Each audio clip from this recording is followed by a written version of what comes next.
శివాయ గురువే నమః. శ్రీమాత్రే నమః. శ్రీ మహాగణాధిపతే నమః. త్వదన్యః పాణిభ్యాం అభయవరదో దైవతగణః త్వమేకా నైవాసి ప్రకటితవరాభిచభినయ భయాత్రాతుం దాతుం ఫలమపి చ వాంఛాసమధికం శరణ్యే లోకానాం తవ హి చరణావేవ నిపుణౌ. అమ్మవారికి ఒక్కసారి నమస్కారం పెట్టుకుని మనం రుద్రంలోకి వెళ్ళే ప్రయత్నం చేద్దాం.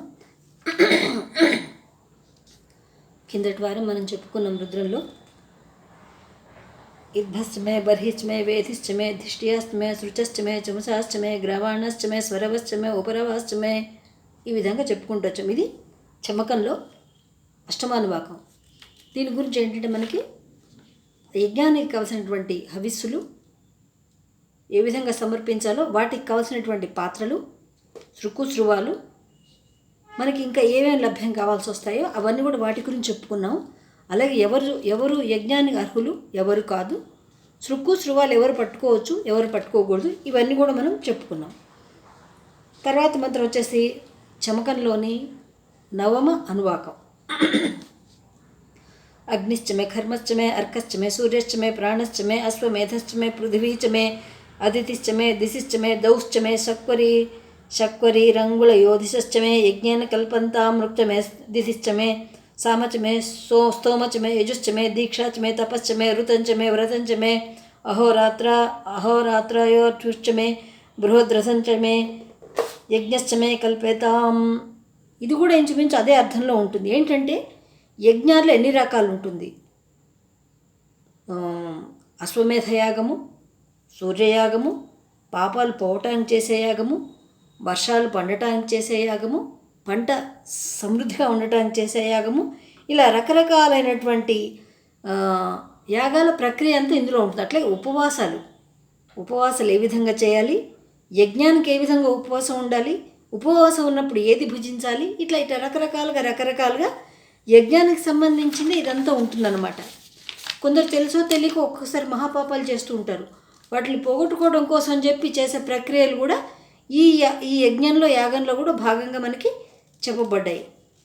అలాగే బ్రహ్మహత్య పాపం కానీ, స్త్రీహత్య పాపం కానీ, శిశుహత్య పాపం కానీ తెలుసో తెలియకో అసంకల్పితంగానో కల్పితంగానో ఎప్పుడైనా చేసింటం జరిగితే అవి క్షమార్హం కావు. అవి ఎట్లానూ శిక్ష తప్పదు. కానీ అవి తప్పించుకోవాలంటే యజ్ఞం చేయటమే కాకుండా, ఇలా హోమం చేయటమే కాకుండా ఉపవాస దీక్ష తీసుకుని చాంద్రాయణ వ్రతం ఆచరించుకుంటూ గాడిద చర్మాన్ని చుట్టుకుని ఒంటికి బట్టలు లేకుండా భిక్షాపాత్రగా ఒక మట్టి మూకుడు కానీ ఇనుపది కానీ తీసుకుని 1 సంవత్సరం కాలం పాటు భిక్షం ఎత్తుకోవాలి. అది కూడా ఎక్కడ ఒక రోజు మించి 1 గంట మించి ఉండకూడదు, తిరుగుతూనే ఉండాలన్నమాట. రాత్రి సమయంలో పడుకున్నా పగలు మళ్ళా లేచి అట్లా అడుక్కుంటూ ఈ సంవత్సర కాలంలో యాత్రలన్నీ చేయగలిగితే వాడి పాపం కొంచెం పరిహారం అయ్యే అవకాశాలు ఉన్నాయని చెప్పి మనకి వేదోక్త ప్రమాణంగా చెప్పబడుతుందన్నమాట. గాడిద చర్మం చుట్టుకోవాల్సి వస్తుందన్నమాట. కాబట్టి ఎవరు కూడా ఇటువంటి పాపాలు చేయకండి, క్షమించేసేయండి. బ్రాహ్మణుల్ని, స్త్రీలని, శిశువులని, వృద్ధులని, గోవుని ఎట్టి పరిస్థితుల్లోని హింసకి గురి చేయకూడదు. హింస పెట్టకూడదు, కొట్టకూడదు, చంపకూడదు. వాటి పోషణ భారం అంతా కూడా పురుషుడి మీద ఆధారపడి ఉంటుంది. అందుకని పురుషుడు చాలా బలవంతుడై ఉండాలి, శారీరక దృఢత్వాన్ని కలిగి ఉండాలి, సంపాదన ఏ విధంగా ఆర్జించాలో తెలిసి ఉండాలి, దానికి సంబంధించిన విద్య నేర్చుకొని ఉండాలి, తల్లిదండ్రుల్ని చూడాలి, భార్యాపిల్లల్ని చూడాలి. ఇవన్నీ కూడా పురుషుడి మీద ఆధారపడి ఉంటాయన్నమాట. లేకపోతే వాళ్ళని ఏ విధంగా వదులుచుకుందామా, ఏ విధంగా మనం ఇచ్చేద్దాం వాళ్ళని చూస్తే ఆ యొక్క పాపం పురుషుడికి జన్మలకి కూడా వదలదన్నమాట అది. కాబట్టి ఇటువంటి పాపాల జోలికి ఎవరు కూడా వెళ్లకుండా ఉండటమే చాలా మంచిది. ఎందుకంటే మనం గాడిద చర్మం కట్టుకోలేము, బట్టలు లేకుండా ఊళ్ళన్నీ తిరుగుతూ క్షేత్రాలు తిరుగుతూ అడుక్కోలేము. ఒక్కొక్క మహాశివుడికి మాత్రం అది చేయగలిగాడు ఆ పని, మిగతా వాళ్ళు ఎవరు చేయలేదు. ఎందుకు చేసాడు అంటే బ్రహ్మతల అప్పుడు గిల్లేశాడు కదండి. పార్వతీ కళ్యాణం అప్పుడు గిల్లేశాడా బ్రహ్మతల? ఆ పాపం పోవటం కోసం అని చెప్పే అట్లా శివ పరమాత్మ భిక్షాపాత్ర తీసుకుని అడుక్కోవటం మొదలుపెట్టాడు.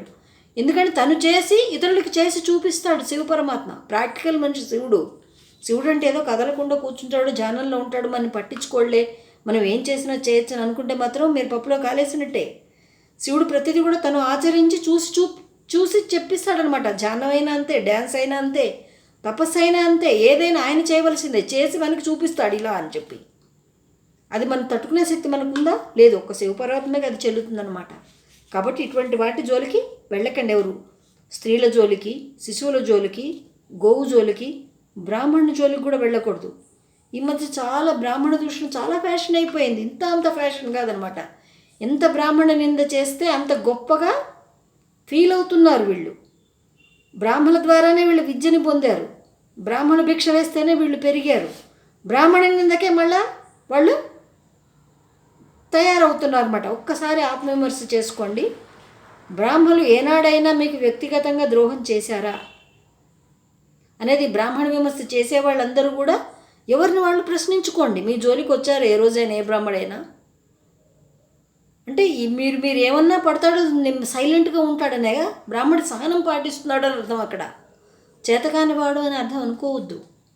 అసలు ఇవాళ రోజున అస్పృశ్యత లేనే లేవు. అన్ని గుళ్ళల్లోకి అందరూ పెడుతున్నారు. ఎప్పుడు గుళ్ళలోకి ఎవరిని రావద్దని చెప్పలేదు. వీడు గుడికి పెడితే కదా అసలు వీడు సాయంత్రం సరికి తాగి పడిపోతుంటే గుడి ఎట్లా పెడతాడు వీడు? కాబట్టి బ్రాహ్మణ నింద ఎవరు కూడా చేయకండి. ఎవరు నింద చేసుకోకల్లా. ఎందుకునే? అందరిలో పరమాత్మ ఉన్నాడని చెప్పుకున్నాం. కులాలేభ్య కర్మాలేభ్య చవో నమో నమః, పుంజిష్టేభ్య నిషాదేభ్య చవో నమో నమః. కులాలుడు, చర్మకారుడు అందరిట్లో శివపరమాత్మ ఉన్నాడని చెప్తోంది మనకి వేదం. కాబట్టి ఒకళ్ళు మనం నిందించుకోవాల్సిన అవసరమే లేదు. అసలు నిందిస్తున్నామంటే మనం రాక్షసులం అయిపోతున్నాము, అజ్ఞానంలో ఉండిపోతున్నాము, జ్ఞానాన్ని కోల్పోతున్నాము. మనకి రావాల్సిన పుణ్యఫలాలు ఏవైతే ఉంటున్నాయో వాటిని మనం చేజార్చుకుంటున్నాము అని అర్థం. కాబట్టి బ్రాహ్మణ నింద అస్సలు చేయకూడదు. దైవ నింద కూడా చేయకూడదు. ఈ భూమంతా కూడా ప్రత్యేకించి జంబూద్వీపం దేవభూమి కింద చెప్పబడుతోంది. ఇక్కడ ఉండే దేవతలు ఇక్కడ నడియాడారు. మన భారతదేశంలో, మిగతా దేశంలో ఉన్నారో లేదు మనకు తెలియదు, కానీ ఇక్కడ మాత్రం తిరుగుతారు.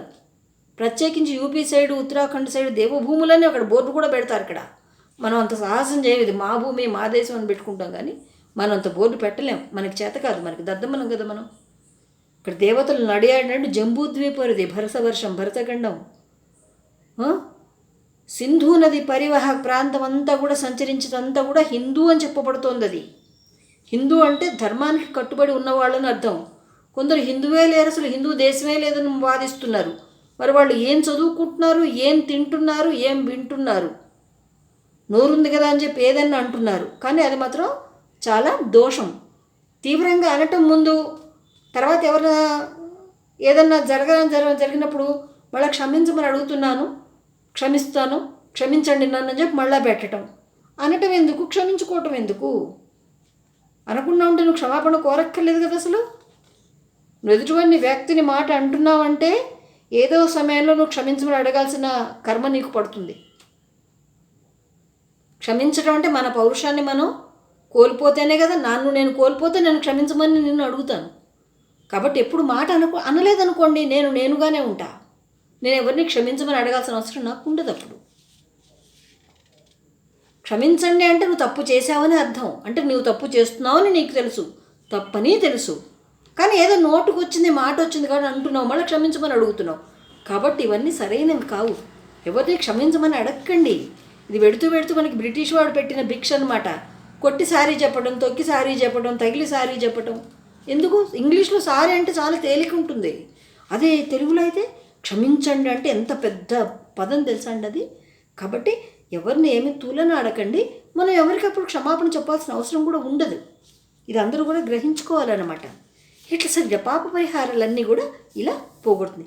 చిటికీ మటికి ఎవరినైనా నింద వేసినా, అబద్ధాలు చేసినా అది కూడా పాపం అని చెప్పబడుతుంది.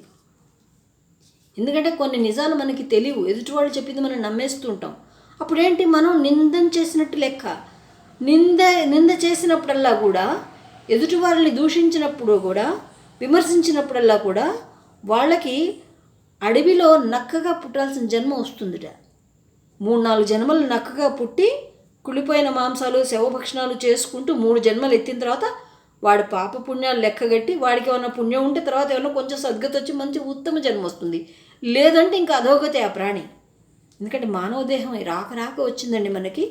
మాట్లాడుతున్నాము, నడుస్తున్నాము, చూస్తున్నాము, చక్కగా చదువుతున్నాము, జ్ఞానం తెలుసుకుంటున్నాము, దాన్ని మళ్ళీ తిరిగి చెప్తున్నాము, వింటున్నాము, అంటున్నాము, పూజ చేస్తున్నాము చక్కగా. ఎంత మంచి జన్మ అండి మానవ జన్మ. దీన్ని ఏ విధంగా ఇట్లా వృధా చేసేసుకుంటున్నాం మనం చెప్పండి. సరే చదువుకున్నాము, ఉద్యోగం చేస్తాము, రూపాయి సంపాదిస్తాము, తింటాము, ఇవి సహజం, ఏ జీవైనా చేస్తుంది. ఇది పెద్ద విషయం ఏముంది. మానవ జన్మ ఈ మిగతా జంతువుల కన్నా ఎంత ఉత్తమంగా ఉంది చూసారా. కాబట్టి మానవ జన్మాన్ని చక్కగా సద్వినియోగం చేసుకోండి. ఇప్పుడు మనం చేసే పనుల వల్ల మనకి మళ్ళీ ఏ జన్మ వస్తుందనేది కూడా మనం చెప్పడం కూడా కష్టమైపోతుంది. తెలిసి చేస్తున్నాం పాపాలు, తెలియక కూడా చేస్తున్నాం పాపాలు. కాబట్టి సాధ్యమైనంత వరకు మనం మంచి కార్యాలు చేయడానికి ప్రయత్నం చేయండి. మంచి అంటే ఎవరికి బాధ కలిగించద్దు, హాని చేయొద్దు, ప్రయత్నపూర్వకంగా ఎవరిని ఉద్దేశించి ఎవరి వస్తువులు కూడా ఆగం చేయొద్దు, ఎవరివి కూడా ఆక్రమించుకోవద్దు, ఎవరివి లాక్కోవద్దు, దొంగతనాలు, దోపిడీ ఇలాంటివి కూడా చేయకండి. మీకు మానవ జన్మ వచ్చింది, ఎంతో ఉత్తమమైన జన్మ అది. దాన్ని జాగ్రత్తగా కాపాడుకోండి. తర్వాత మనకు మానవ జన్మలో మంచిగా మానవుడిలాగా మెలిగితే మనకు వచ్చేది దైవాంశ వస్తుందన్నమాట మనకి. ఇప్పుడు మనం దేవతా లోకానికే వెళ్తాం, దేవతల్లో ఉండిపోతాం. కాబట్టి ఈ జన్మని ఇలా వృధా చేసుకోకండి. ఈ జన్మను వృధా చేసుకున్నామో, ఈ పాపం చేసుకున్నామంటే మనం జారిపోతాం. జారి 64 లక్షల జీవరాశుల్లో ఏ జీవరాశికైనా కూడా మనం పుట్టచ్చు. కాబట్టి అంత జారకండి. ఇంకా పైకి వెళ్ళే మార్గమే చూడాలి. ఎందుకంటే ఎల్కేజీ చదివిన వాడు యూకేజీకి రావాలి, యూకేజీ వాళ్ళు 1వ క్లాస్కి రావాలి. ఇలా 1, 2, 3, 4 ఇలా చదువుకుని పైకి వెళ్తాం.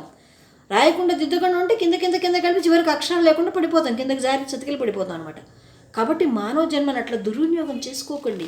నోరుందని చెప్పి పారేసుకోవద్దు, చేతులున్నాయని చెప్పి చేయరాని పనులు చేయొద్దు, శరీరం ఉందని చెప్పి కూడా ఇంత చేయరాని పనులకు సహకరించకండి. కాబట్టి మానవ జన్మని మిమ్మల్ని మీరు రక్షించుకుంటే మీకు ఎంతో యజ్ఞయాగ ఫలితం లభిస్తుందన్నమాట. ఇక్కడ ఉన్నటువంటి కూడా ఇలాగే ఉంటాయి. ఈ మంత్రాలన్నీ కూడా చివరిలో ఈ నవమ అనువాకం కానీ, ఈ అష్టమ అనువాకం, ఇవన్నీ యజ్ఞయాగాల గురించి, పాపపుణ్యాల గురించే ఉంటాయి. అలాగే దశమానువాకంలో వచ్చేసరికి గర్భాశ్చమే వత్సాచమే త్రవీచమే దిత్యవాచ్యమే దిత్యోహిచమే పంచావీచమే త్రివత్సచ్చమే త్రివత్సాచమే తుర్యోహిచమే షష్టవాచమే షష్టౌహిచమే ఉక్షాచమే వశాచమే వృషభయశ్చమే వేహశ్చమే అనాఢ్వానిశ్చమే ధేనుశ్చమే ఆయుర్యజ్ఞాన్ని కల్పంతాం ప్రాణో యజ్ఞాన్ని కల్పతాం అపానో యజ్ఞాన్ని కల్పతాం వ్యానో యజ్ఞాన్ని కల్పతాం చక్షుర్యజ్ఞాన్ని కల్పతాం శ్రోత్రం యజ్ఞాన్ని కల్పతాం యజ్ఞో యజ్ఞాన్ని కల్పతాం మనో యజ్ఞాన్ని కల్పతాం వాక్ యజ్ఞాన్ని కల్పతాం ఆత్మ యజ్ఞాన్ని కల్పతాం యజ్ఞో యజ్ఞాన్ని కల్పతాం. నేను ఉన్నన్నాళ్ళు కూడా కల్పాంతం వరకు కూడా ఇవన్నీ కూడా జరగాలి. నా కోరికలన్నీ కూడా తీరాల్సింది. నాకు కడుపుతో ఉన్నటువంటి ఆవులు కావాలి, 2 సంవత్సరాల దూడలు కావాలి, 2.5 సంవత్సరాల మగదూడలు కావాలి, 2 సంవత్సరాల ఆవు దూడలు కావాలి, దూడను కలిగినటువంటి ఆవు కావాలి, పాలిచ్చే ఆవులు కావాలి, కడుపుతో ఉన్న ఆవులు కావాలి. ఇలా గోసంపదనిమని చెప్పి మనం పరమాత్మని కోరుకుంటున్నాము. అట్లాగే నేను పండించిన పంటలు కూడా నాకు చక్కగా లభించాలి, ఆ పంటలు భద్రంగా ఉండాలి, నా ఇంటికి చేరాలి. నేను సంపాదించిన ఆర్జనంతా కూడా నాకు భద్రంగా నాకు నా వాళ్ళకి చెందేలా ఉండాలి. వాటితో నేను ఎంతో సత్కర్యాలు కూడా చేయగలిగి ఉండాలి. నా ఆత్మ ఎప్పుడు పవిత్రంగానే ఉండాలి. అంటే యజ్ఞాలు అంటే ఇక్కడ అసలు ఏంటి? హవిదలు, హవిస్సులు, సమిధలు, శృకుశృవాలు, పాత్రలు, ఇవన్నీ చేసే మాత్రం యజ్ఞం అనబడుతున్నాయా? ఇటువంటి యజ్ఞం చేసే అర్హత కొంతమందికి మాత్రమే లభిస్తుంది. అది దైవ సుకృతం అని చెప్పబడుతోంది. బ్రాహ్మణ జన్మ ఎత్తినప్పటికీ అందరికీ ఇటువంటి యజ్ఞార్హత లభించడం అనేది కొంచెం కష్టం అని చెప్పచ్చు. ఎందుకని? అందరు ఇప్పుడు ఇంగ్లీష్ చదువులు వచ్చాయి, ఉద్యోగాలు వచ్చాయి, సమయం లేదు, సంధ్యావందన చేస్తేనే గొప్ప కింద భావింపబడుతోంది. అటువంటి సమయాల్లో ఇన్ని యజ్ఞ యాగక్రతువులు చేయడానికి బ్రాహ్మణులకి వీలవుతోందా ఇప్పుడు చెప్పండి? కానీ ఇతర వర్ణాలకైనా సరే ఈ యజ్ఞయాగాల క్రతువులు ఇట్లా అగ్నిహోత్రంతో చేయలేకపోయినా సరే యజ్ఞ ఫలితాన్ని ఇచ్చేటువంటివి మనకి చాలా ఉన్నాయి. యజ్ఞం అంటే భజన యజ్ఞం. భజన చేసావా అది యజ్ఞంతో సమానం. నామజపం చేసావా, అది యజ్ఞంతో సమానం. కీర్తన అంటే భగవంతుడి మీద ఒక పాట పాడావా, అది యజ్ఞంతో సమానం. ఒక మంచి వాక్కులు భగవంతుడి గురించి ఏదైనా చెప్పావా, అది కూడా యజ్ఞంతో సమానం. వాక్ యజ్ఞాన కల్పతాం, అది కూడా యజ్ఞ ఫలితాన్ని ఇస్తుందన్నమాట మనకి.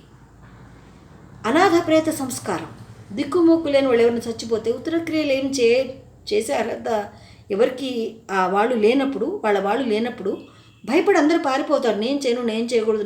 కానీ ఇక్కడ ఆ యొక్క అంత్యక్రియలు ఎవరైతే చేస్తున్నారో వాళ్ళకి అశ్వమేధ యాగాలు 1,000,000 చేసిన ఫలితాన్ని ఇస్తుంది. ఇక్కడ సౌరయజ్ఞం చేసిన ఫలితం కూడా వస్తుంది. ఎంతో యజ్ఞ ఫలాలు అందులో ఇమిడి ఉన్నాయి. అలాగే ఒక జీర్ణ దేవాలయ ఉద్ధరణ, శిథిలమైపోయిన దేవాలయాన్ని బాగు చేయించడం, లేదా వాటికి రంగులు వేయించడం, చక్కగా లోపల విగ్రహాలకు కావాల్సినటువంటి సమకూర్చడం, ఇవన్నీ చేసినా సరే యజ్ఞంతో సమానం అని చెప్పబడుతుంది. ఇవన్నీ కూడా యజ్ఞకృతుల కింద లెక్క వస్తాయి. ఆకలిగా ఉన్నవాడికి అన్నం పెట్టడం, ఉన్నవాడిని పిలిచి షోడశోపచారంగా పెట్టి తిను తిను తిను తిను తిను అని వాడు కెలికి అటు ఇటుకెళ్ళి పారేసిన తర్వాత అట్లా కాకుండా ఆకలిగా ఉన్నవాడికి నిజంగా అన్నం పెడితే అది కూడా యజ్ఞంతో సమానం. అహం వైశ్వానర భూత్వా ప్రాణినా దేహమాశ్రిత ప్రాణాపాన సమాయుక్తం పచమ్యన్నం చతుర్విధం. పరమాత్మ ప్రాణిని ఆశ్రయించుకుని జీర్ణాశయంలో జఠరాగ్ని రూపంలో ఉన్నాడు. అగ్ని, నువ్వు ఎదుటి వాళ్ళ ఆకలి తీరుస్తున్నావా, యజ్ఞం చేసిన ఫలితం నీకు వస్తుంది. ఈ యజ్ఞ యాగాది కృతులు చాలా సూక్ష్మంగా ఉంటాయన్నమాట. అంతేకాకుండా యాత్ర చేసినా సరే యాత్ర కూడా యజ్ఞ ఫలాన్ని ఇస్తుంది. నీకు యజ్ఞం చేసే అర్హత లేదు, ఆ మంత్రాలు రావు, ఆ స్పష్టత లేదు, నీకు దానికి కావాల్సినటువంటి సంస్కారాలు నీ దేహానికి జరగలేదు. అట్లాంటప్పుడు నీకు యజ్ఞం చేయాలని కోరిక ఎలా తీరుతుంది? యాత్ర చేయి. యాత్ర చేసినా సరే ఆ యాత్ర యజ్ఞం అని చెప్పబడుతుంది. అది కూడా దీనికి ఇదే ఫలితం వస్తుందని చెప్పబడుతుంది. అట్లే చదువుకోవటానికి కావాల్సిన వారికి వాళ్ళకి అవకాశాలు లేనప్పుడు ధన సహాయం చేసామనుకో, పుస్తక రూపేణ కానీ ధనం కానీ వాళ్ళ ఫీజులు, వాళ్ళ ఆహారం, వాళ్ళ వస్త్రాలు తీస్తే అది కూడా యజ్ఞం అనబడుతుంది. ఇలా చాలా రకాలుగా యజ్ఞాలు. గోసేవ, గోశాలను నిర్మించడం, గోవుల్ని సంరక్షించడం, అది కూడా యజ్ఞ ఫలాన్ని ఇస్తుంది. చాలా సూక్ష్మం. ధర్మం ఎప్పుడు చాలా సూక్ష్మంగా ఉంటుంది, విస్తరించి కూడా ఉంటుంది. ఎలా? మర్రి చెట్టు ఎంత పెద్దగా ఉంటుందండి, కానీ దాని పండు ఇంతే ఉంటుంది. అందులో గింజలు ఇంకా చిన్నగా ఉంటాయి.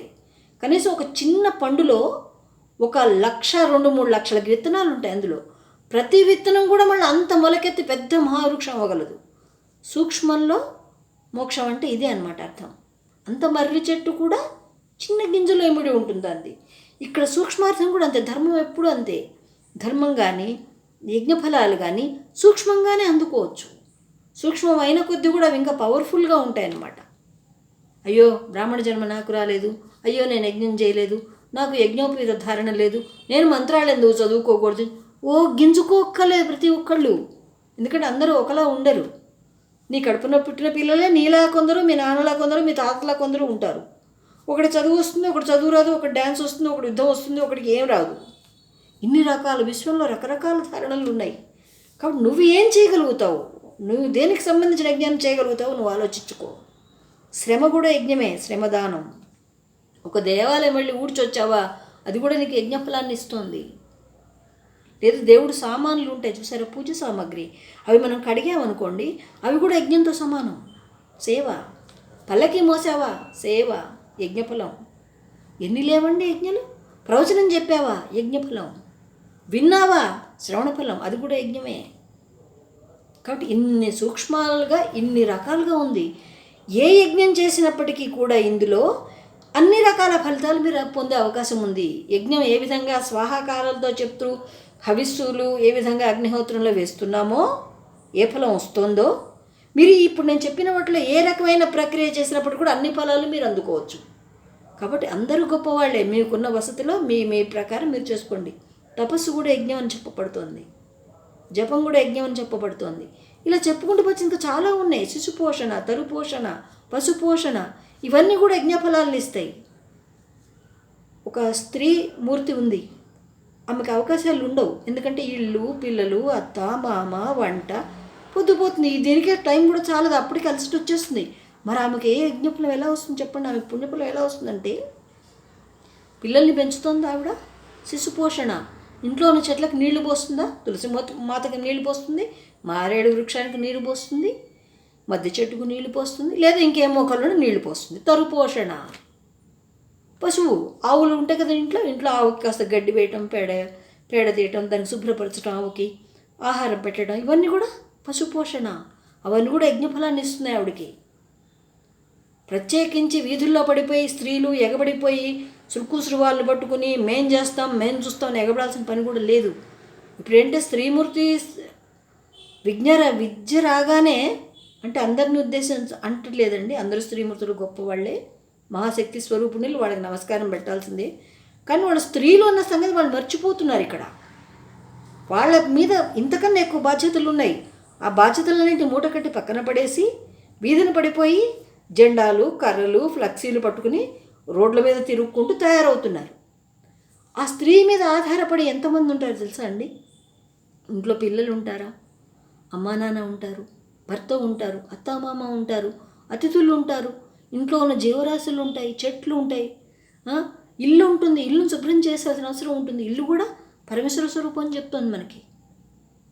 ఈ బాధ్యతలన్నీ వదిలేసి కర్రలు తీసుకుని రోడ్ల మీద పడుతున్నారు. అట్లా చేయటం మహాపాపం అని చెప్పబడుతుంది.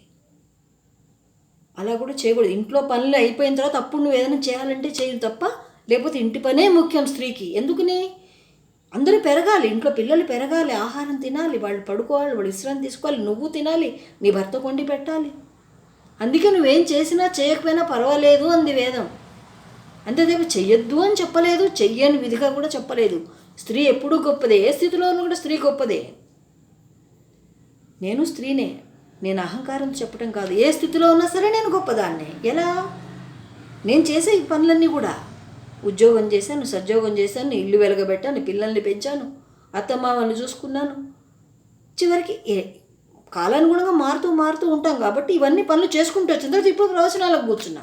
ముందు నుంచి ప్రవచనాలు నేను చెప్పలేకపోయా, ఎందుకు నాకు అవకాశాలు లేవు. ఈ పిల్లలు, వచ్చేపోయేవాళ్ళు, అతిథులు, ఉద్యోగాలు ఇవన్నీ ఎక్కడి నుంచి సరిపోతాయి. కాబట్టి నాకు జ్ఞానం ఉన్నప్పటికీ, చెప్పే జ్ఞానం ఉన్నప్పటికీ నేను బహిర్గతాన్ని పరుచుకోలేదు. ఎందుకని? నాకు అవకాశాలు లేవు, నాకు సమయం లేదు. కాబట్టి ఇప్పుడు నాకు పరమాత్మ నాకు సమయం ఇచ్చాడు. పూజ చేసుకో అన్నాడు శుభ్రంగా, ప్రవచనం చెప్పు అన్నాడు శుభ్రంగా, సమయం వస్తే యాత్ర చేయమన్నాడు శుభ్రంగా. కాబట్టి ఎప్పుడు కూడా నేను గొప్పదాన్నే, నాకు ఏమున్నా ఏం లేకపోయినా ఎప్పుడు నేను గొప్పదాన్నే. అలాగే స్త్రీ మహాతల్లులందరూ కూడా, ప్రతి స్త్రీ గొప్పదే. ఎవరు ఏం చేయలేదు, వాళ్ళకన్నా నేను గొప్ప నువ్వు గొప్ప అనుకోవాల్సిన పనే లేదు. అందరూ గొప్పవాళ్ళే, బాగా గుర్తుపెట్టుకోండి. ఎందుకంటే పురుషుడు తన వంశోద్ధారకుడు కావాలంటే ఒక 3 నెలల పాటు జీవకణాన్ని తనలో ఉంచుకుంటాడు పురుషుడు. అదే స్త్రీ అదే జీవకణాన్ని ఆహారం ఇచ్చి, పెంచి, పోషించి 9 నెలలు మోసి శిశువు రూపంలో తిరిగి మళ్ళా మనకి భూమి మీద మనకి ఇస్తోంది, మన వంశానికి ఇస్తోంది స్త్రీ. అప్పటితో అయిపోలే ఆమె పని. అప్పటి నుంచి ఒళ్ళో పెరుగుతూనే ఉన్నాడు, ఇంట్లో పెరుగుతూనే ఉన్నాడు, చేస్తూనే ఉంది, తల్లి చేస్తూనే ఉంది. ఈ తల్లి రుణం అందుకే ఎప్పటికీ కూడా తీర్చుకోలేరు, ఎప్పటికి కూడా తల్లి రుణం తీరదు. పితృ రుణం అనేది అసలు తీరదు. ఏం చేసినా కూడా పితృరుణం తీరదు. అందుకే ఎప్పుడు తల్లిదండ్రుల్ని మనం గౌరవించటం, వాళ్ళకి సేవ చేయటం, వాళ్ళకి కావాల్సినవి చూడటం, అది కూడా యజ్ఞఫలాన్ని ఇస్తుంది. వాళ్ళు ఉన్నప్పుడు చేసినా, వాళ్ళు పోయినప్పుడు చేసినా సరే పితృగణాలు మన చల్లగా దీవిస్తారు. పితృయజ్ఞం అని చెప్పబడుతోంది. తల్లి వేరే ఊళ్ళో ఉంది, తల్లిదండ్రులు వేరే ఊళ్ళో ఉన్నారు, పిల్లలు ఇంకో ఊళ్ళో ఉన్నారు. తల్లిదండ్రులను చూడటానికి వెళ్ళే పిల్లలు ఉంచారు, వాళ్ళకి కూడా యాత్రాఫలం ఇస్తోంది పరమాత్మ యాత్రాఫలం వాళ్ళ జమలో వేస్తాడు. మాతృ యాత్ర. ప్రత్యేకించి గుళ్ళకి గోపురాలకు వెళ్తే ఎంత ఫలం వస్తుందో, తల్లిదండ్రులను చూడటానికి వెళ్ళిన అంతే ఫలం ఇస్తున్నాడు. చూసారా మన ధర్మం ఎంత సూక్ష్మంగా మనకి ఎన్ని అవకాశాలు కల్పించిందో. కాబట్టి మన భూమి, మన సంప్రదాయం, మన ఈ ఆచార వ్యవహారాలు అన్నీ చాలా గొప్పవే. అందుకే తమసోమ జ్యోతిర్గమయ, మృత్యోర్మ అమృతంగమయ అంటుంది మనకి. ఇటువంటి వాక్కులు మనకే ఉన్నాయి తప్ప మిగతా వాళ్ళకి లేవు. ఇక్కడ ఒక కులానికి ఆపాదింపబడ్డాయి, ఇవన్నీ కులాలకు ఆపాదింపబడ్డాయి. అట్లాగే దీపారాధన చేయటం, అర్చన చేయటం, ఇవి కూడా యజ్ఞఫలాన్ని ఇస్తున్నాయి మీకు. ఎంత సూక్ష్మంలో, ఎంత జ్ఞానంలో, ఎంత పుణ్యఫలాన్ని మనకు అందిస్తోందన్న చెప్పండి పరమాత్మ. కాబట్టి ఆ శివపరమాత్మకు మనం ఎప్పుడు కూడా రుణపడే ఉంటాం. ఇక్కడ మనకి గర్భాచమే వత్సాచమే త్రబీచమే త్రవీచమే దిత్యవాచ్యమే దిత్యోహిచమే పంచావీచమే పంచావీచమే త్రివత్సచమే త్రివత్సాచమే తుర్జవాచ్యమే తుర్జవీచమే ఇట్లా ఇవన్నీ గో సంపదకి సంబంధించి మనకి ఎందుకు ఇచ్చారు ఇవన్నీ కూడా అంటే ఈ గోవుల ద్వారా అంతా మనం ఏం లభిస్తుందండి? మనకి పాలు ఒక్కటేనా? మగదూడలు అయితే వ్యవసాయం చేస్తాయి, లేదా ఇంకా గోసంతని పెంచడానికి పనికొస్తాయి. ఓకే, మరి ఆ గోవులు పాలేనా? పాలు ఇంకేం లేవా అంటే ఇందులో గూఢార్థం వేరే ఉంది. ఏంటిది? పాలల్లో కనపడకుండా మనకి పరమాత్మ దర్శనం అవుతుంది. పైకి చూస్తే పాలే. ఈ విషయాన్ని ముఖ్యంగా హేతువాదులందరూ కూడా గమనించుకోవాలి. హేతువాదులందరూ కూడా చక్కగా దాని మీద దృష్టి పెట్టాలి. ఎందుకు పాలు దేవుడికి అభిషేకం చేస్తున్నాము, ఎందుకు పారబోస్తున్నారు అనేటువంటి క్వశ్చన్కి ఇదే అర్థం వస్తుందన్నమాట. ఎందుకంటే పాలు కొన్ని గంటల కాలం పాడైపోకుండా నిల్వ ఉంటాయి.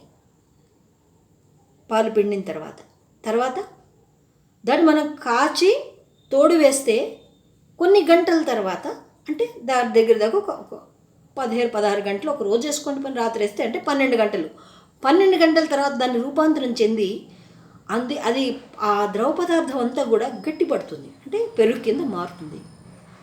తర్వాత మళ్ళీ దాన్ని మనం చిలికామనుకోండి, ఒక 2-3 గంటలు చిలికిన తర్వాత దాంట్లో వెన్న వస్తుంది.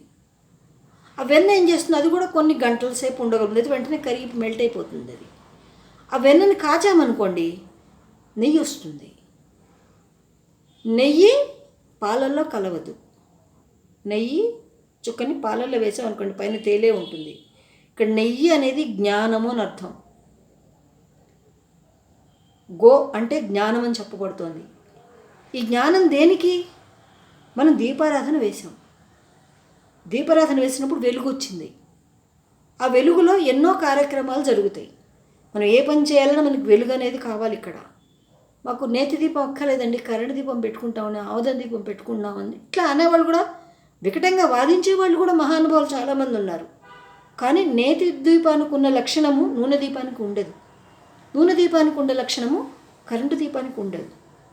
కరెంటు దీపానికి ఉన్న లక్షణము సూర్యుడి వెలుతురుకు ఉండదు. ఇలా ఈ వెలుతురులలో కూడా రకరకాలైనటువంటి లక్షణాలు కలిగి ఉంటుందన్నమాట. ఆవునేతి దీపానికి ఉన్న ప్రత్యేకత ఏంటంటే, అది మనకి ఒంట్లో వేడిని పెంచదు. ఎంత ఉండాలో శరీర ఉష్ణోగ్రత సమతూకంగా ఉండేట్టుగా చేస్తుంది. సమతలంగా అంటే సమంగా ఉండేట్టు, ఎంత ఉండాలో అంతే ఉండేలా చేస్తుంది. చెమట పట్టనివ్వదు. కళ్ళకి ఉన్నటువంటి లోపల కార్నియా ఉంటుంది, ఐ పిపిల్ ఉంటుంది. నేతి దీపం వెలిగిస్తూ మనం పూజ చేసినప్పుడు, నేతి దీపాన్ని చూసినప్పుడు అది పరిమాణం పెరగకుండా ఉంటుందన్నమాట. ఐ పిపిల్ అంటారు సరే, అంటే ఐబాల్ లోపల ఉంటుంది, మధ్యలో కంటి పాప అంటారు దాన్ని. అది ఎంత పెరుగుతుంటే అది మనకి ఎంత సైట్ పెరుగుతోంది అని అర్థం. అది ఎంత ఉండాలో అంత పరిమాణంలో చిన్నగానే ఉందనుకోండి, మనకి మన విజన్ చక్కగా ఉంటుందన్నమాట. ఎందుకంటే అక్కడ కెమెరా ఉంటుంది, మనకి ప్రతిదీ చక్కగా గ్రహించుకొని మనకి మైండ్కి, మన మెమరీకి చేరవేస్తుంది. ఈ ఆప్టిక్ నర్వ్ సిస్టమ్ అంతా కూడా కరెక్ట్గా ఉంటుంది. మనం ఏది చూస్తున్నామో అది మనకు తొందరగా ఈజీగా అర్థమయ్యేలా చేస్తుంది అనమాట. కన్ఫ్యూజన్ లేకుండా చేయగలుగుతుంది. ఇది ఆవునేతికున్నటువంటి శక్తి, మహత్తరమైన శక్తి. పొగరాదు, వాతావరణం కాలుష్యం ఉండదు, ఎప్పుడు ఒకే రంగులో లైట్గా వెలుగుతూనే ఉంటుంది. భగభగలాడిపోవటం, ఎర్రటి ఎరుపమంట రావడం ఇలా ఉండదు. ఇది ఆవునేయి ప్రత్యేకం. అంటే జ్ఞానానికి చిహ్నము. నువ్వు దేవుణ్ణి చూస్తావా, చదువుకుంటావా, వంట చేస్తావా, ఏం చేసినా సరే ఆ దీపారాధన చేసుకుంటే ఈ జ్ఞానం అంతా నీకు చక్కగా అబ్బుతుంది. ఆవునేతుకున్నటువంటి విశేషం. ఈ ఆవునేయిని, ఆవు పాలని పసిపిల్లలకు కూడా పడతారు. తల్లితో సమానం గోమాత. గోక్షీరాన్ని మాత్రం పసిపిల్ల, అప్పుడే పుట్టిన పిల్లలకు కూడా పట్టచ్చు అన్నమాట. ఇది అవే పాలను శివుడికి ఎందుకు అభిషేకం చేస్తున్నాం మనం? ఇక్కడ వస్తుంది అందరికీ బాధ, ఎక్కడ లేని బాధ ఇక్కడే వస్తుంది మనకి. అందరికీ బాధ ఇది. చూసారా, ఆవు పాలు తీసుకెళ్ళిపోస్తున్నారని చెప్పి. ఈ ఆవు పాలు శివుడికి అభిషేకం చేయటం వల్ల మనకి ఆధ్యాత్మికంగా కొన్ని రకాల ఫలితాలు ఏర్పాటు చేశారు. సౌఖ్యం అబ్బుతుంది, సుఖం అబ్బుతుంది, ఐశ్వర్యం లభిస్తుంది, ఇలా చెప్పుకుంటూ వచ్చారు. ఎప్పుడైతే శివుణ్ణి తాకి కిందకి జారి వచ్చాయో పనుగొట్టం నుంచి, ఆ ఆవు గోక్షరం అమృతంతో సమానం అవుతుంది. దాంట్లో అదే కదా, ఇంకా పంచామృతాలు కూడా కలుపుతాం మనం. ఆవు పాలు, ఆవు నెయ్యి, ఆవు పెరుగు, తేనె ఇలా కలుపుతాం. అవి తీసుకుంటాం, తీర్థంగా తీసుకుంటాం. ఇంతవరకు మన అందరికీ తెలుసు. కానీ ఈ మనం పోసే పాలేనండి మహా అంటే 10 రూపాయలు 20 రూపాయల ప్యాకెట్ ఉంటుంది, అంతకన్నా ఎక్కువేం ఉండదు. ఇది ఆ నిర్మాల్యం అంతా ఏం చేస్తాం తెలుసా, తీసుకెళ్ళి మనం చెట్టు పాదులలో వేస్తాం. తొక్కని చోట చెట్టు చుట్టూ పాదు తవ్వి ఈ నిర్మాల్యం అంతా అందులో పోసి, ఈ పాలు కూడా మిగిలిపోయిన పాలు ప్రసాదాలు అన్నీ కూడా పోసి ఆ పూలుని, నిర్మాల్యాన్ని, పత్రిని పోసి మట్టి కప్పేస్తారు దాని మీద. అంటే లోపల అది ఫర్మెంటేషన్ అయ్యి ఏమవుతుంది, అక్కడ ఎరువు కింద మారుతుంది, భూమికి శక్తి వస్తుంది, చక్కగా వృక్ష సంపద పెరుగుతుంది, ఫల సంపద పెరుగుతుంది, కాయగూరలు, పళ్ళు, పాలు ఇవన్నీ కూడా పెరుగుతాయి. దాని నుంచి పశువులకు మేత లభిస్తుంది, మనుషులకి కూరలు, పళ్ళు ఇవన్నీ కూడా లభిస్తాయి. అలాగే వైద్యులకి మూలికలు లభిస్తాయి, వనమూలికలు లభిస్తాయి. అంటే ఇక్కడ కనపడకుండా మనకి ఏం జరుగుతుంది అక్కడ సైకిలు. అలా చేయకుండా ఇప్పుడు కొత్తగా ఏం చేస్తున్నారు తెలుసా అండి, ఈ నిర్మాల్యం పూలన్నీ తీసి అగరబత్తులుగా చేసి వెలిగిస్తున్నారు. నువ్వు ఒకసారి నిర్మాల్యం చేసిన తర్వాత దేవుడికి మళ్ళీ ఎలా పెడతావు దాన్ని? ఆ మాత్రం ఆలోచన ఉండక్కర్లేదా? ఆ నిర్మాల్యాన్ని శుభ్రంగా చెట్లల్లో వేయండి, చక్కగా ఎరువు కింద ఉపయోగపడుతుంది, పంటలు బాగుంటాయి, చక్కగా మీకు ఇది ఎటువంటి పొల్యూషన్ లేకుండా రాసాయనికంగా కాకుండా ఉంటుంది, సహజ సిద్ధంగా, ప్రకృతి సిద్ధంగా. ఇప్పుడు మనకి ప్రాక్టికల్గా కూడా ఇది రుజువైంది. ఎందుకంటారా, ఇప్పుడు మనకి వినాయక చవితి వస్తుంది, బాలాపూర్ లడ్డు పెద్దగా లక్షలు పెట్టుకుంటున్నారు. లడ్డూకి నిజంగా అన్ని లక్షలు ఎందుకు పెడుతున్నారు చెప్పండి? పెట్టేవాళ్ళు పిచ్చివాళ్ళ? 27 లక్షలు, 30 లక్షలు, 40 లక్షలు, 50 లక్షలు కూడా పరిగిన రోజులు ఉన్నాయి. ఆ లడ్డూని ఏం చేస్తున్నారు వాళ్ళు? ప్రసాదంగా తలాయింత తిని మిగిలిన లడ్డూని తీసుకెళ్ళి వాళ్ళ పొలాల్లో చల్లుతున్నారు, చెట్లకు ఎరువుగా వేస్తున్నారు, చక్కగా వాళ్ళకి పంట పుష్కలంగా వస్తుంది, లక్ష్మీ స్వరూపం ఇంటికి చక్కగా టన్నులు వస్తుంది వాళ్ళకి. ప్రాక్టికల్ కూడా మనకు జరుగుతున్నదే కదండి ఇది. కాబట్టి అర్చన చేయటానికి వినియోగించిన పదార్థం వృధా అవుతోంది, అది పేదలకి అంటున్నారు. పేదలకి ఎన్ని సమంజసం కుదురుతా గవర్నమెంట్ కుదురుస్తోంది తెలుసా అండి? అన్ని ఉచితంగా వచ్చే ఫలాలన్నీ దొబ్బుతున్నారు, మళ్ళీ సాయంత్రం వేసరికి బాటిల్ వేసేసి పడుకుంటున్నారు. ఆ బాటిల్ ఖరీదు ఎంతండి? వాళ్ళు తాగే బాటిల్ ఖరీదు ఎంత? పాల ప్యాకెట్ ఎంత? రెండిట్లో ఏది ఎక్కువ? హేతువాదులందరూ ఆలోచించుకోండి ఒకసారి. బ్రాహ్మణుల మీద పడేయడం, దేవుడి మీద పడేయడం, ఈ రెండు బాగా నేర్చుకున్నారు మీరు. లాజిక్ ఆలోచించడం మానేశారు, ఏనాడో మానేశారు మీరు. లాజిక్ మీకు బుర్రకు అందట్లా. లాజిక్గా ఆలోచించండి. 10 రూపాయల పాలు పరమాత్మ పోసామంటే ఎన్ని ఉపయోగాలు వస్తున్నాయి మనకి. అలాగే ఒక్కొక్క శివలింగం మీద చేసినటువంటి పదార్థము ఒక్కొక్క రకంగా మార్పులు చెందుతుంది కెమికల్గా కూడా. పాదరసలింగానికి చేస్తే ఒక రకంగా వస్తుంది, బాణలింగానికి చేస్తే ఒక రకంగా వస్తుంది, సువర్ణలింగానికి చేస్తే ఒక రకంగా వస్తుంది, రాగిలింగానికి చేస్తే ఒకలాగా వస్తుంది. ఇలా రకరకాలుగా కెమికల్స్ కూడా చేంజెస్ ఇంకా మారి వాళ్ళకు ఉన్నటువంటి దీర్ఘవ్యాధులు ఏవైతే ఉంటే వాటి మీద వీళ్ళు ప్రభావవంతంగా పనిచేస్తున్నాయి. ప్రాక్టికల్గా కూడా ప్రూవ్డ్ ఇది. కాబట్టి మన వేదమే మన సైన్స్, మన ధర్మం, మన ఆచారం. దాన్ని కాపాడాల్సిన బాధ్యత అందరి మీద ఉంది, ముఖ్యంగా బ్రాహ్మణుల మీద ఎక్కువగా ఉంది. ఎందుకని? వాళ్ళకి డొక్క శుద్ధి, ఆత్మశుద్ధి ఎక్కువ ఉంటాయి కాబట్టి. వాళ్ళు తినే ఆహారం వల్ల వాళ్ళకి నాలుక ఈజీగా కదులుతుంది, చక్కగా మంత్రాన్ని అనుష్ఠానం చేయగలుగుతారు, ఎగుడు దిగుడు పలకకుండా ఉండగలుగుతారు. అందుకని వేదాన్ని బ్రాహ్మణులే చేయాలి, బ్రాహ్మణులే నేర్చుకోవాలని పెట్టారు తప్ప వేదాన్ని నేర్చుకోవడానికి అందరూ అర్హులే. కానీ నిష్ఠగా నియమంగా ఉండగలుగుతావా? అక్షరాన్ని కరెక్ట్గా పలకగలుగుతావా?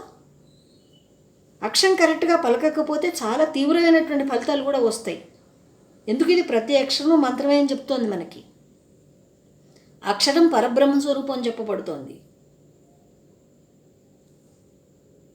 వృత్రాసుర సంహారం అప్పుడు కూడా వాడు తపస్సు చేసినప్పుడు ఇంద్రుణ్ణి చంపే కొడుకు కావాలని కోరాలనుకుని వాడు ఏమంటాడంటే ఇంద్రుడి చేతిలో చచ్చిపోవాలి అని చెప్పి కోరుకుంటాడు వరం. ఒక అక్షరం పొరపాటు వల్ల వాడి కొడుకు ఇంద్రుడి చేత వధింపబడతాడు. అలాగే దేవీ భాగవతాలు కూడా సుదర్శన వృత్తాంతం మనకు వస్తుంది. మనకి యజ్ఞం, పుత్రకామేష్టి యజ్ఞం చేస్తూ ఉంటాడు. చేస్తుంటే పుత్రుడు రావాలి కరెక్టే, కానీ ఒక స్వరంలో తేడా రావటం వల్ల మూర్ఖుడైనటువంటి పుత్రుడు జన్మిస్తాడు. అదే సత్యవంతుడు వాక్యానం అంటే కూడా అదే. కాబట్టి ఆ అక్షరాలు ఖచ్చితంగా పలకగలిగినప్పుడు మంత్రాలను చక్కగా ఉచ్చరించండి. దోషమేం లేదు, అందరూ నేర్చుకోవచ్చు, మంత్రాలు నేర్చుకోవచ్చు, వేదాలు నేర్చుకోవచ్చు, తంత్రాలు నేర్చుకోవచ్చు. నువ్వు ఖచ్చితంగా ఉన్నావా? ఉదయాన్నే 4ంటికి లేవగలిగావా? ఆహారం లేకుండా ఉన్నావా? స్నానం చేసిన తర్వాత అనుష్ఠానం చేసుకున్న ఆహారం లేకుండా నీ పూజ అంతా అయ్యేదాకా ఏం తినకుండా ఉన్నావా? డొక్క మార్చుకున్నావా? ఆ రోజు ఏం దొరక్కపోతే పాలో పండో కాయో తిని ఉన్నావా?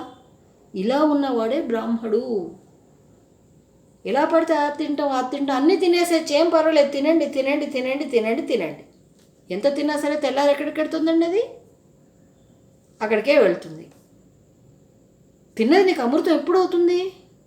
అది ప్రసాదం అయినప్పుడు అది అమృతం అవుతుంది, ఒంటికి పడుతుంది. లేదు తినేసావు, గబ తినేసావు, నైవేద్యం లేదు ఏమీ లేదు, ఇవన్నీ ఒకటేనండి ఆహారం అంతా తిన్నావు, అది తెల్లారేమవుతుంది? అదే అవుతుంది.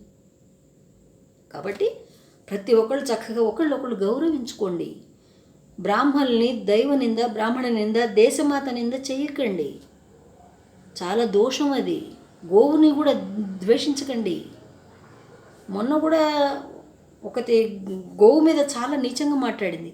నేను తర్వాత చెప్తాను, ఇప్పటికీ వీడియో లెంత్ ఎక్కువైపోతుంది, ఇది తర్వాత చెప్తానండి. అది ఈ విధంగా మనకి కావాల్సినవన్నీ సౌకర్యాలన్నీ ఇవ్వమని చెప్పి మనం పరమాత్మని వేడుకుంటున్నాం అనమాట. ఈ యజ్ఞం ద్వారా మనకి ఏం కావాలి? మంచి నేత్రదృష్టి, శ్రవణ శక్తి, వాగ్ధాటి, శరీర పుష్టి, వర్చస్సు, ధనము, ఇవన్నీ కూడా కావాలని చెప్పి పరమాత్మ మనం కోరుకుంటున్నాం. ఎందుకని ఇవన్నీ కలుపుకుని ఏం చేసుకుంటాం మనం? ఎల్లకాలం ఉన్నాం కదండి భూమి మీద. మరి ఎందుకు ఇవన్నీ అంటే ఇతరులకి సేవ చేయడం కోసం అని చెప్పి. నీకు విద్య లేదు నీ దగ్గర, విద్యా సేవ చేస్తాను, విద్య ఉచితంగా చెప్తా, సేవ. నీకు ఆహారం లేదు, నా దగ్గర ఉన్న ఆహారం నీకు పెడతా, సేవ. నీకు ఏదైనా అనారోగ్యం వచ్చింది, నీకు వసతి లేదు, నీకు ఆరోగ్యం బాగు చేయడానికి నేను సహాయపడతా, సేవ. నేను ఒక పరమాత్మను చూడటానికి పెడుతున్నా, సేవ. వెళ్ళలేని వాళ్ళని కూడా తీసుకెళ్తున్నా, సేవ. ఇగో ఇందుకోసం అని చెప్పి యజ్ఞాలు చేయమన్నాడు. ఎందుకని? సమాజ శ్రేయస్సుకి, సకల జీవరాశులకి సేవ చేయటం కోసం అని చెప్పి. నేను పుష్టిగా ఉండాలి, తుష్టిగా ఉండాలి, ఐశ్వర్యవంతంగా ఉండాలి, ఆరోగ్యవంతంగా ఉండాలి, ఐశ్వర్యవంతంగా ఉండాలి, ఇవన్నీ నాకున్నప్పుడే కదా నేను ఇతరులకు ఏమన్నా చేస్తాను. ఇందుకోసం చెప్పింది యజ్ఞం. అంతే యజ్ఞం చేసి పెద్ద పెద్ద విభూతి పెట్టుకుని రుద్రాక్షలు వేసుకుని మేం గొప్ప అని జంజాలు గీక్కోవటం కోసం కాదు. బ్రాహ్మడు చేసేదే సేవ. బ్రాహ్మడు విశ్వానికి అంతటికీ సేవ చేస్తాడు, అన్ని జీవరాశులకి సేవ చేస్తాడు. బ్రాహ్మడు ఉన్న గొప్పతనం అదనమాట. తనకున్నా లేకపోయినా తనకున్న దాంట్లో ఇతరులకు ఇస్తాడు. అబ్దుల్ కలాం గారికి అలాగే సహాయపడ్డాడు ఒక పురోహితుడు, ఒక బ్రాహ్మడు. ఆయనకు ఆహారం పెట్టి విద్య నేర్పించాడు. అంబేద్కర్కి కూడా అంతే, ఒక బ్రాహ్మడే ఆహారం పెట్టి విద్య నేర్పించాడు. అందుకే అసలైన సేవకుడు అందరికన్నా ఎవరంటే బ్రాహ్మడే. బ్రాహ్మడు విశ్వానికి అంతటికీ సేవ చేయగలడు, సేవ చేస్తాడు, సేవ చేస్తూనే ఉన్నాడు బ్రాహ్మడు. కానీ అది గ్రహించుకోలేని వాళ్ళకి అది కనపడదు. కాబట్టి సూక్ష్మ దృష్టి అలవరుచుకుంటే నువ్వు ఎవరు ఏంటనేది భేదం తెలుస్తుంది. ఎదుటి వాళ్ళు ఎవరు, నువ్వెవరు, పక్క వాళ్ళు ఎవరు తెలుస్తుంది. ఈ సూక్ష్మాన్ని అందరూ తెలుసుకునే ప్రయత్నం చేయాలి ముందు. జై హింద్, మేరా భారత్ మహాన్.